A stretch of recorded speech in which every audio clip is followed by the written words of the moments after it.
dahil nga mga kasindero, wala tayong mahanap na bagong alamang dito sa Riyadh. Ihipon ang ating gagawin pampalasa, pero tatadtarin natin ng maigi yan. Yan. Yung ulo lang naman ang ating tatadtarin. Tatadtarin natin isasama rin natin yung katawan, pero gagayatin natin ang ano. Yan. Yan. Ayos na yan. Yung mga gala, yung mga paa niya, kasama yan. Diba? Magandang araw po mga asindero at mapagpalang araw po sa ating lahat. At welcome back sa ating channel. Welcome back sa ating kusina. At so yun na nga, magluluto na naman tayo. At ang ating lulutuin ay Chicken Bicol Express. Yes po, mag-Bicol Express po tayo ng manok. Kasi walang pork dito eh. Sa lugar namin. So yun na nga, gagamit tayo ng gata pagluluto ng Bicol Express. 3 niyog ang ating gagamitin. At patapos kong kudkurin, piniga ko na rin. At ito na nga ang kinalabasan. So ito na nga mga kasindero ang ating mga sangkap. Siyempre, mayroon tayong manok. At bawang, loya, sibuyas, ano ba yan? Loya, bawang at sibuyas. At ito yung ating gata. Purong gata lang yung ating kinuha. Kakanggata lang yung ating kinuha. Di na tayo nagpangalawang piga dahil madali naman lumambot itong manok. At ang ating gagamitin nga ay hipon. Dahil wala tayong alamang dito sa Riyadh. So yun na nga, at umpisan na nating lutuin. At ang papakita ko sa inyo kung paano tong lulutuin para maglasang bagoong alamang. So ito na nga mga kasindero, lulutuin na natin. At ang una nating gagawin ay gigisahin natin yung tinadtad na hipon. Maglagay lang tayo ng konting mantika. Yan, kunti lang. At ngayon mainit na mantika, uunahin natin ilagay itong tinadtad na ulo ng hipon. Yan.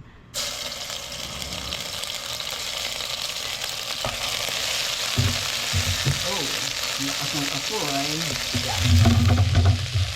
Medyo susunugin natin to ng kaunti, mga asindero. Ayan, para aamoy ano na. Amoy alamang na. Para bang yung amoy ng ukoy na alamang. O tortang alamang. So yun na nga. Lagay na natin yung laman ng hipon. Tingnan nyo. Mukha na siyang bagong alamang. At ilalagay na nga natin yung manok. Ayan. Tama na natin yan dyan.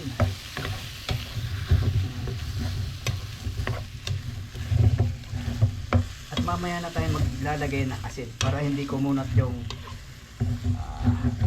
yung karne ng manok.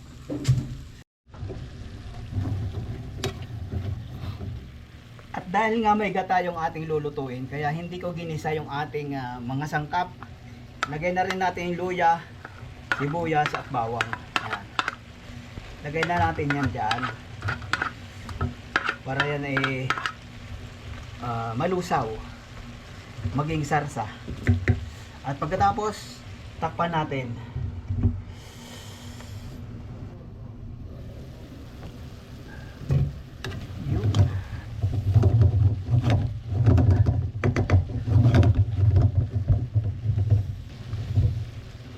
Nating maluto bago natin ilagay yung gata.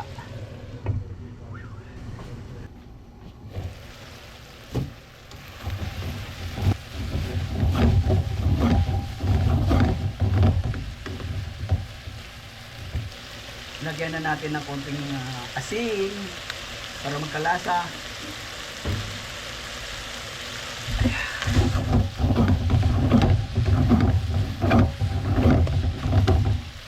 Takpan natin ulit.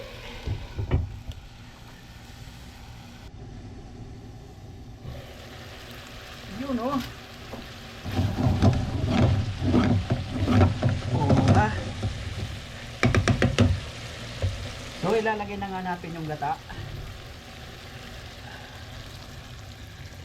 Baka di natin iubos. Ubusan natin. Huwag na natin yung tubig na yung ilalim nun.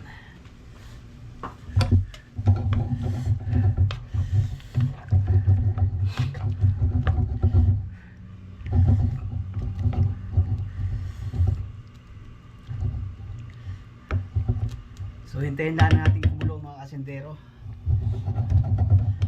Pero halo-haloin natin para hindi mag buo-buo yung gata. Siya na, kumukulo na. Tikman natin ng bahagya kung tama yung asin. Kulang ng konti. Kunti lang. Yan. At lagyan na rin natin ng bitchin. Yan. Kaunti rin lang.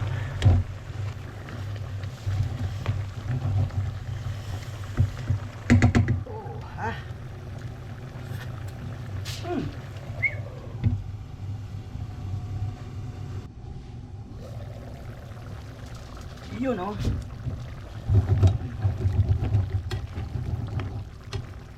Siya nga pala mga kasindero, kung sakaling niluto o ginisan nyo sa mantika ito, hindi kayo gagamit ng gata, pwede kayo maglagay ng paminta. Pero ako kasi, nasa inyo naman kung kahit gata ang ginamit ninyo, maglagay ka ng paminta. Ako kasi pagka may gata, hindi ako naglalagay ng paminta. O hindi rin ako naggigisa ng sibuyas bawang. Kasi mag-aamoy gisa. Hindi mo malalasahan yung gata masyado. So yun na nga mga kasindero. Sarap. Para rin talaga may bagoong. Kasi yung medyo sinunog natin yung medyo sinunog natin yung hipon kaninang tinagtad.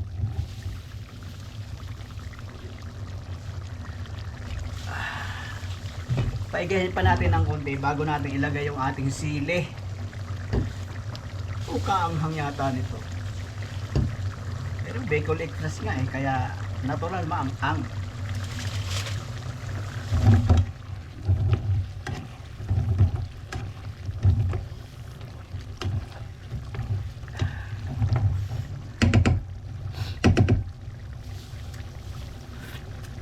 Sarap.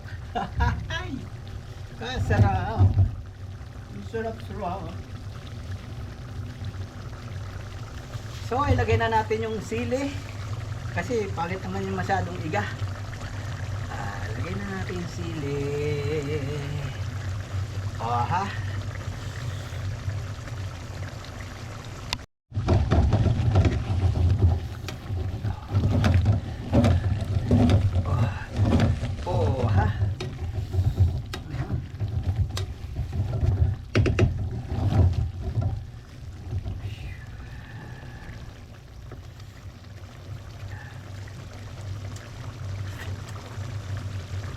Wala namang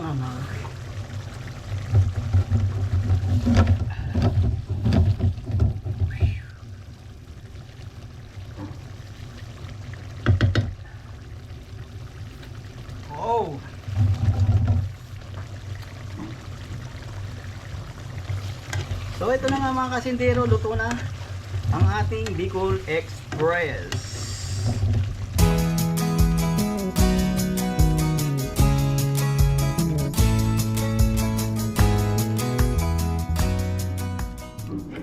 So ito na nga po mga kasindero, luto na yung ating Bicol Express na manok o Chicken Bicol Express. At atin ang titikman.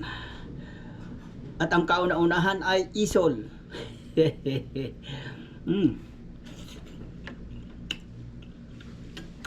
Sarap. Tama na yung anghang.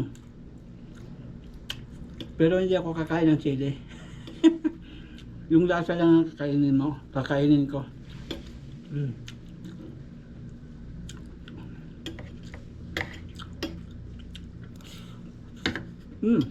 Sarap.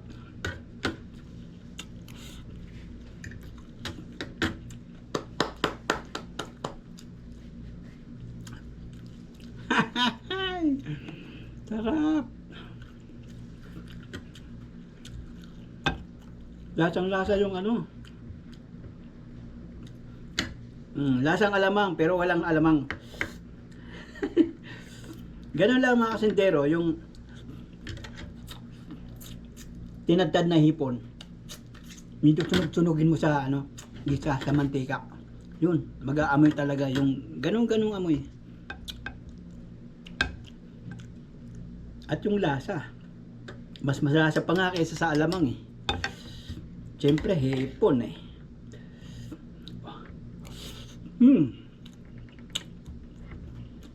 Sarap. Sarap din itong luya. Gagawin kayo mo.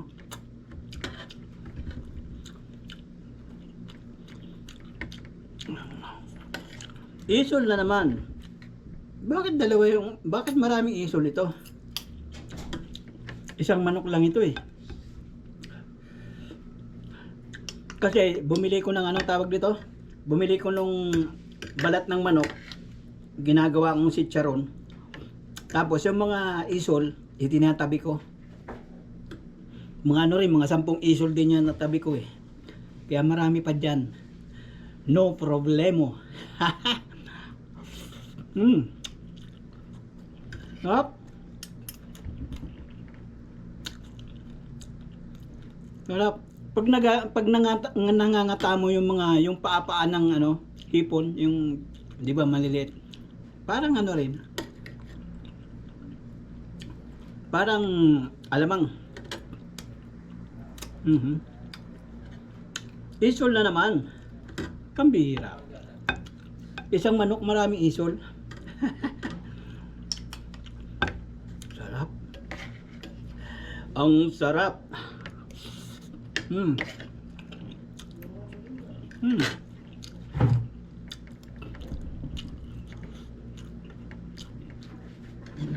Sarap mga kasindero. Kahit yung ano yung pitso, di ba yung pitso medyo ano yun? Medyo konti yung lasa ng pitso. Sarap din. Ito pitso ito.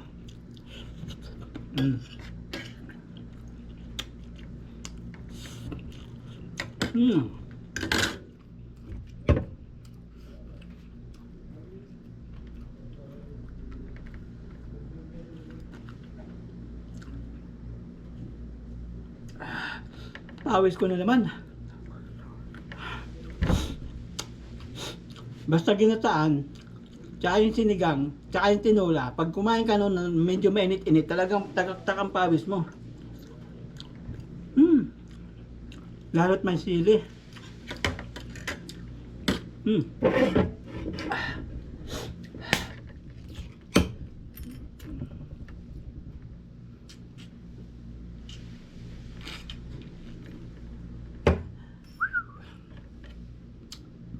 Ang sarap.